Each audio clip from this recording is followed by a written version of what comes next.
And welcome to our session today. Today we are doing week 11 on language maintenance and language shift. Okay, so let's explore what we mean by language maintenance and language shift.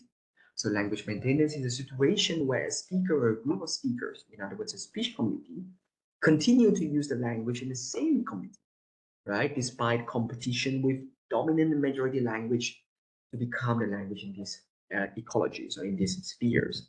While language shifts actually means the replacement of one language by another language as the primary means of communication and socialization within the community.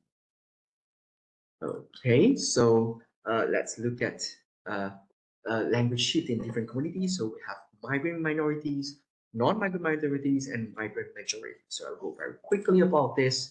So let's look at migrant minorities. So this is one example, and you can all read and see that and how it has changed, right?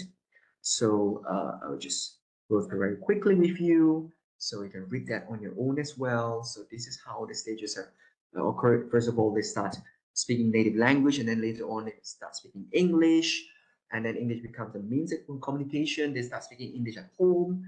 Gradually, the parents start speaking in English. So the pressure from the majority of society also have an impact in displacing this minority language at home. So in the end, the minority languages become threatened and the majority language has taken over and language shift has occurred. What about non-migrant minorities? So, well, in this case, it's because of political, economic, and social changes that affect them and make them shift into the majority language. And in other words, minority language is not used because it is not taught at school and it is not used in administrative systems. Okay, so of course we have some other languages where this also occur and it's quite evident in many languages how this has occurred. And what about migrant majorities? So in migrant majorities, we look at colonial powers that invade other countries. Language often becomes dominant, right? And then we have countries like Portugal, Spain, and French or France that impose a language along with a rule. Of course, we have English as well. So language and minority groups are under threat. In this case, English has often been described as the killer language. So what about language loss? So what is language loss? Okay, so language loss will be, with the spread of the majority group language and then into more and more domains, the number of contexts in which language individuals use the ethnic languages diminishes. Okay, so in this case, you can look at this example. After some time, they become less and less proficient. In the end, they lose the language and they're no longer speaking that language. And it happens in Malaysia as well to a group called the Sindhis in Kuala Lumpur, right? So they're former Pakistanis. They're in Malaysia in the 1880s and they have lost their proficiency in the language. And Sindhi is now being replaced by English and Malay. Why do you think so? I mean, there are many reasons for this, and this will be things that you ponder along the way when you read other edition materials and when you complete the other tasks in e-learning.